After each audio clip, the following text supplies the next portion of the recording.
जय श्री राम।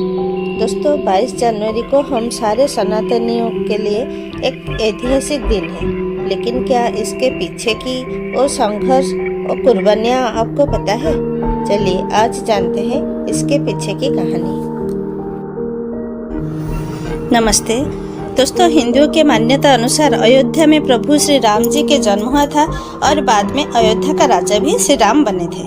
और उनके बाद न जाने कहीं कितने सालों से वहाँ राम मंदिर स्थापित हुआ था, क्योंकि राम जी को हिंदुओं के भगवान माना जाता है, पूजा भी किया जाता है। तो इसलिए वो बाबरी मस्जिद जहाँ खड़ा था उस स्थान राम मंदिर होने का दावा करते थे। और मुस्लिम्स ये सब नहीं मानते थे, क्योंकि वहाँ कम से कम 400 साल पुराना मस्जिद है जो बाबर के टाइम से ही है।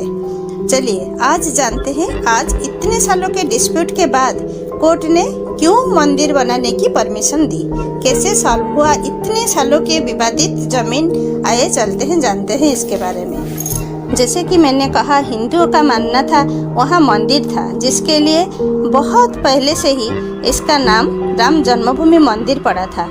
तो 1528 और 29 के आसपास यहाँ मस्जिद बनाया गया और इसे बनाए थे मीर बाकी, जो कि बाबर के एक आर्मी जनरल थे, और इनका नाम बाबरी मस्जिद रखे थे। शुरुआत में बाबरी मस्जिद ऐसे दिखता था। देखिए, मस्जिद बनने के बाद मुस्लिम अंदर जाके इबादत करते थे और हिंदू उस मस्जिद के बाहर एक चबूतरे में पूजा करते थे, जिसे कहते थे राम चबूतरा। 1853 में अंग्रेजों ने वहाँ एक बाउंड्री बना दी और फिर 1885 में मंदिर के महंत रघुवर दास ने फैजाबाद कोर्ट में एक अर्जी दाखिल किए थे चबूतरे में एक मंदिर बनने की, जिसे कोर्ट ने रिजेक्ट कर दिए थे।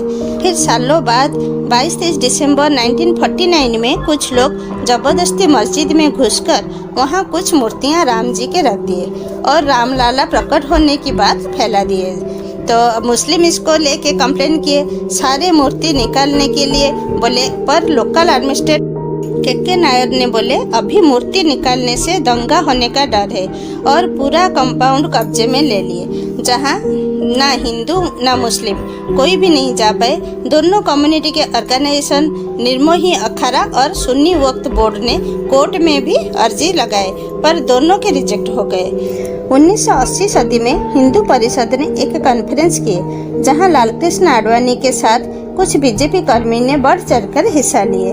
इसी बीच शाहबानो केस हुई, जिसे तलाक के बाद भरण पोषण के लिए सुप्रीम कोर्ट ने ऑर्डर दिए, पर इसको मुस्लिम कम्युनिटी अपोज कर रहे थे। इसका प्रेशर पड़ा उस वक्त के पीएम राजीव गांधी पर, और उन्होंने सुप्रीम कोर्ट के खिलाफ, मतलब सुप्रीम कोर्ट के अगेंस्ट जाके एक कानून बना दिए, जिससे ये सुप्रीम कोर्ट का फैसला बदल गया, और जिसे हिंदू संगठन ने अपोज किए और इल्जाम लगाया कि धर्म संगठन या फिर कोई एक कम्युनिटी के लिए सुप्रीम कोर्ट को अपोज करके कानून बनाना गलत है। और फिर क्या था, फिर हिंदुओं के इल्जाम से बचने के लिए डिस्प्यूटेड मंदिर में हिंदुओं को प्रवेश करने की अनुमति दे दी है सुप्रीम कोर्ट के तरफ से, राजीव गांधी ने करवा दिए। तो बस यही से स्टार्ट हो गया रिलीजियस इशू पॉलिटिकल इशू बनना। और अब मुस्लिम एक कमेटी बनाए, बाबरी मस्जिद कमेटी, और फिर शुरू हुआ दंगे का दौर।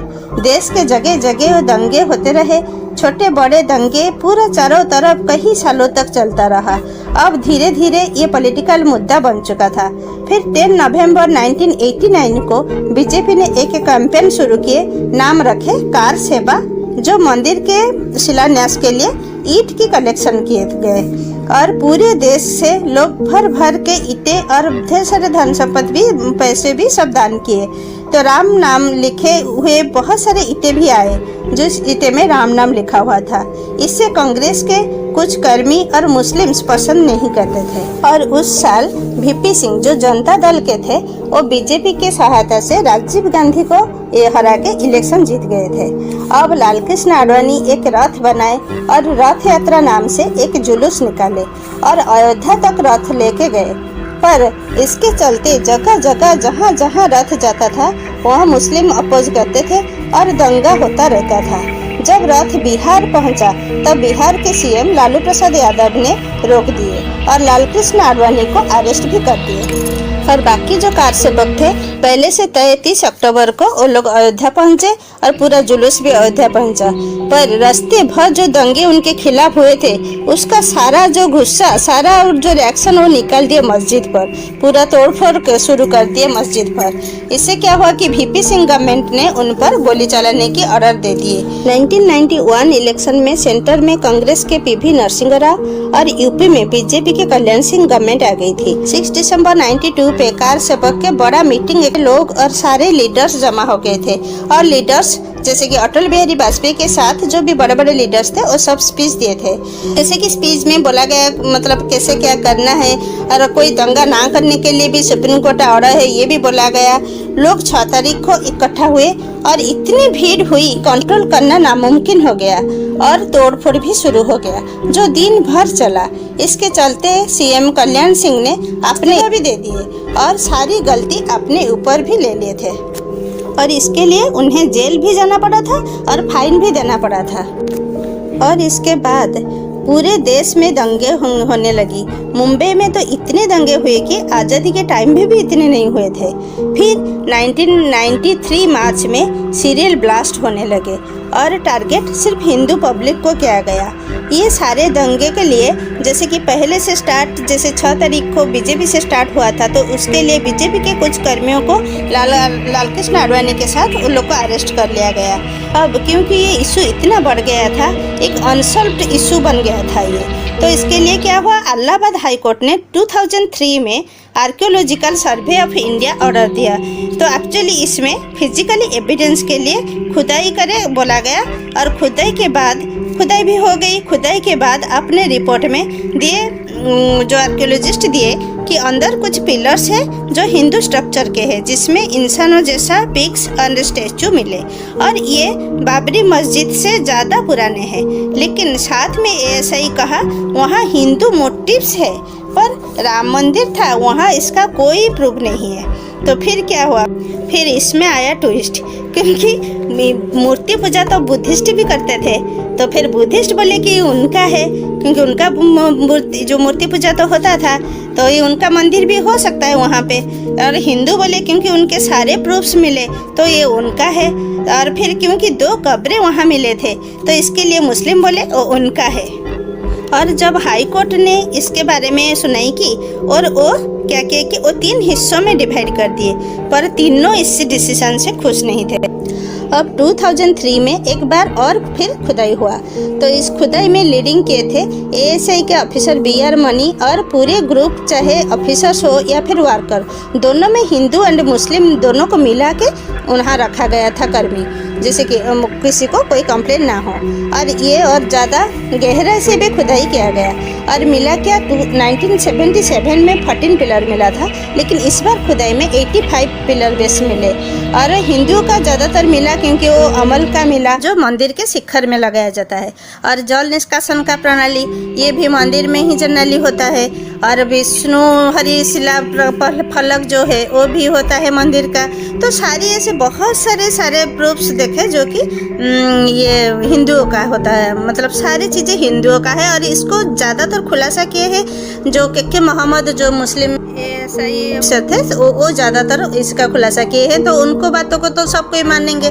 तो यही वजह से फिर सारे प्रूफ्स देखने के बाद 9 नवंबर 2019 में इलाहाबाद हाई कोर्ट ने इसे हिंदुओं को सौंप दिए और मुस्लिम के लिए एक अलग से जगह दिए जहां वो अपना मस्जिद बना सकते हैं और हिंदुओं को ये जगह सौंप दिए। इस डिसीजन से हिंदू खुशी से झूम उठे और अब बारी था मंदिर निर्माण की। तो 5 अगस्त 2020 में हुआ भूमि पूजन जो कि रिसेंट गया, आप लोग को पता होगा।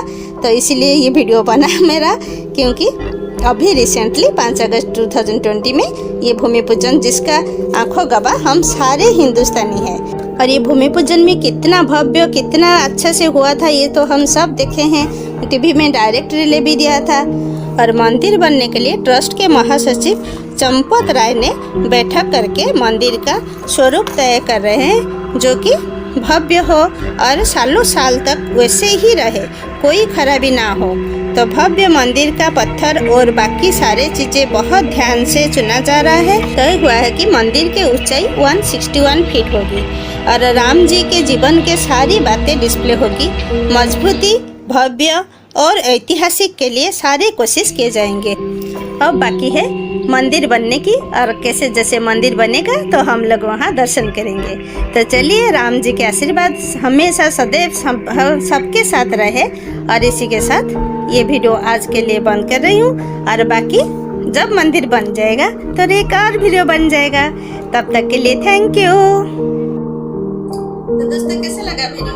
उम्मीद करती हूँ अच्छा लगा होगा, और आप लोग की जो भी जानना होगा कि क्या क्या हुआ था, क्या नहीं हुआ था, वो सारी जानकारी मिल गई होगी। क्योंकि इतने ये और भी मतलब लंबा तो वीडियो बन गया, लेकिन ये और भी बहुत कुछ था जो कि मैं उसको जितना हो सके शॉर्ट में करके आप लोग को लेकिन सारी जानकारी देने की कोशिश की हूँ। और उम्मीद करती हूँ कि आप लोग को पसंद आई होगी, सारी आपका कन्फ्यूजन दूर हुआ होगा। तो चलिए, अगर अच्छा लगा तो प्लीज़ लाइक और कमेंट कर लीजिएगा, और हाँ, सब्सक्राइब भी जरूर कर लीजिएगा। तो चलिए, फिर नेक्स्ट एपिसोड में हम मिलते हैं नेक्स्ट एक मंदिर के साथ। तब तक के लिए बाय, टेक केयर।